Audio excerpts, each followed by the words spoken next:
নমস্কার বন্ধুরা, আশা করি আপনারা সবাই খুব ভালো আছেন এবং সুস্থ আছেন। তো এই দোকানটা দেখানোর উদ্দেশ্য আমার একটাই, অন্য দোকানের তুলনায় খাবারের দামও কম আর খাবারের কোয়ালিটিটাও খুবই সুন্দর।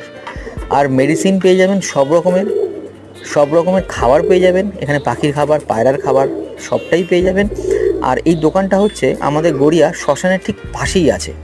আপনারা চলে যান এই দোকানে, ফোন নাম্বার দেওয়া আছে, কল করে চলে যাবেন, খুবই কমের মধ্যে পেয়ে যাবেন। আর আমার চ্যানেলের নাম নিলে পিজেন হেল্প টিপস বা পিকুমালি আপনারা অনেকটা ডিসকাউন্ট পেয়ে যাবেন।